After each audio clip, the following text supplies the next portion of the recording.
The Indiana Fever are going to the Commissioner's Cup final on July 1st, but we are not here to talk about that. We are here to talk about this game, which was perhaps the most physical game that I have seen this season for sure, and eclipsing anything that took place last year with Caitlin Clark. Jacy Sheldon blows DiJonai Carrington out of the water.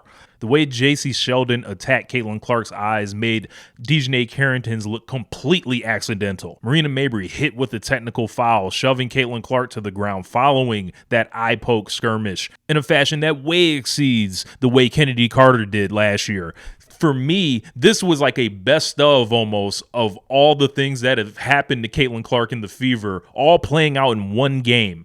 The thing with Jacy Sheldon and Caitlin Clark was happening from the very start of the game. We know the history with Jacy Sheldon and Caitlin Clark. This is old country beef, Big Ten stuff, Ohio State versus Iowa. And every time they see each other, there's always a little bit more seemingly on the line. Marina Mabrey after this ended up getting booed in Gainbridge Fieldhouse like she was LeBron James going back to Cleveland in 2011. Jacy Sheldon, she's going to get booed there the same way the rest of her career. I thought Caitlin Clark getting a technical foul on that was a joke. I don't think this league's protecting the star, and I haven't even really got to the main event yet. This thing all culminated in a fourth quarter brawl between Sophie Cunningham and Jacy Sheldon. At this point, Caitlin Clark was pulled from the game. She already had 20 points, 6 assists, slightly down from her averages, but the Fever had the game well in hand. They were up by 10 or 12 points, seemingly the whole game.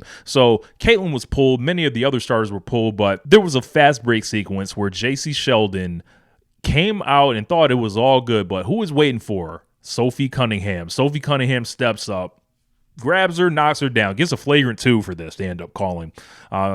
Sophie takes a step back, gathers herself. Jacy Sheldon kind of gets up, and another teammate, I don't recall the young lady's name, tried to get in Sophie's face. Sophie fights him back. They're running each other, and they start choking each other. And, Cunningham's kind of in control, seemingly, because Sheldon's head is getting, pushed down. I don't think she really wants those problems with Sophie, but this escalated because of the contact and the calls earlier in the game and the tone and tenor that the referees allowed both of these teams to play with. I think the WNBA is doing a terrible job at protecting its star. Marina Mabrey should have absolutely been ejected. Sophie, I know, ended up with a flagrant 2. Jacy Sheldon got ejected for sure. And they ushered her out of there with boos. But this was not a game that I would think the league is going to be proud of. And there's going to be tons of scrutiny on this. For me, this exceeds anything thus far involving Angel Reese. That was child's play, the opening game of the season for the Fever, compared to this night with Mabrey and Jacy Sheldon, because there was a element that kind of hung over this game from the third quarter on. The Fever clearly lost their momentum, and they were just kind of struggling to score. And the Connecticut Sun ended up putting, their bench players in. Their bench players started getting hot. They started letting Sanaya Rivers get into the action. Jaylen Brown, who was on the Fever to begin the season, ended up having, double figures in scoring because, she just caught fire because nobody could really do anything after that because everyone was so preoccupied on the scuffle that took place in the third before we get to the main event in the fourth.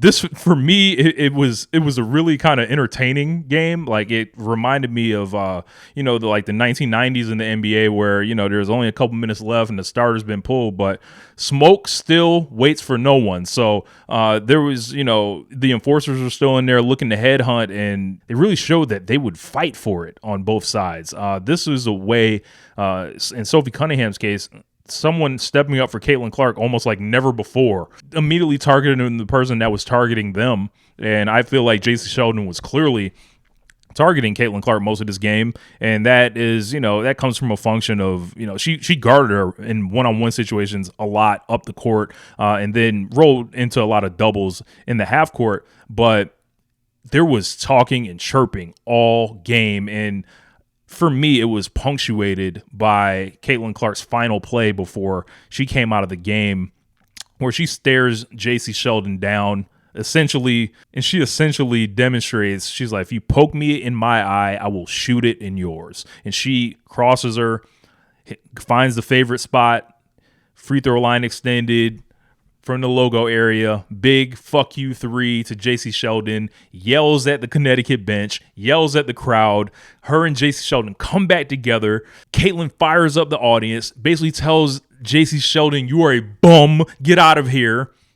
And then you just saw her just fire up the arena. This felt like Jordan watching this. This felt like Kobe Bryant watching this. This felt like this is like the reason this is my favorite athlete right now. This was so telling kind of about the way that Caitlin would react to the smoke. She might get knocked down, but she'll stand right back up. She'll keep her head in the game. You're not going to throw her off on the court. She was still making plays, still making passes, and then ended her night in triumphant fashion. I can't wait to see what everyone kind of says about this in the press conferences in what the league office is going to have to say, because they're going to have to deal out, fines. There may be suspensions that come from this game, which kind of sucks if Sophie ends up suspended because they need her right now. But she was defending her teammate and only reacting to the environment that was set by the referees. Natasha Howard had a big bounce back game, 16 and 12 for her. Good to see Natasha getting back on the right side of performance. Lexi Hull at 8 points. She was all over, involved in all of these skirmishes, breaking things up, putting her body on the line. Aaliyah Boston only with 9 points. I would have thought she would have did more, but they were plus 17 with her in the lineup. Kelsey Mitchell definitely held things down in that period after the third quarter where they pulled Caitlin. They pulled a lot of the other players out of the game, and Kelsey was still making tough shots, letting everyone know there will not be any run had here. Caitlin Clark was a plus 31 for the night, 20 points and 6 assists. Not really much on the rebounds, but like I said, hit 4 huge three-pointers, very deep, and, pretty much just let Jacy Sheldon know this is not college. Even when we were in college, you couldn't guard me. You couldn't guard me then. You can't guard me now. And this is going to be an irritant throughout her career, which is fine. She can be Raja Bell to Kobe Bryant. That's that's what it can be. It can be Gerald Wilkins to Michael Jordan. It could be a Dylan Brooks, LeBron James situation. Sophie only 5 points, but for me, she, I think, won the hearts of all Indiana Fever fans the way she kind of took it out on Jacy Sheldon and gave it back to her at the end of the game. Dantas with a smooth 13 and some three-pointers. You can always take that if AB is having an off night. Let's talk about these Connecticut Sun, man. Marina Mabrey and Jacy Sheldon. They did all that, him and hawing, and I like Marina Mabrey. I find her very entertaining on TikTok and great personality. But let's keep it a buck about this game. The way she was acting up, she shot 22% from the field and had 6 points. There might have been a reason she was acting up. She was not playing well. Jacy Sheldon, 2 points. Minus 22 for the night, while Caitlin's plus 31. This was a one-sided belt-to-ass whooping right here. And I just find it hilarious seeing Jacy Sheldon and Marina Mabrey on the other side of Caitlin Clark, because there will be no race war for this one. So maybe that's like the best thing that comes from all this. That angle is not on the table here. But I think Stephanie White needs to send a message in the media. This stuff is not going to fly. I want to hear more from Caitlin about it. And I want to hear Kathy Engelberg talk about what's going on. Are you going to allow this? Just say yes or no.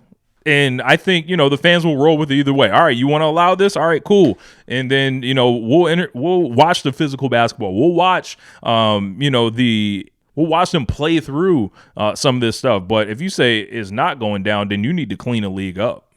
Straight up. There's going to be a lot of people that are turned off by what they saw tonight. I'm not, personally. But there are going to be people that are like, you know what?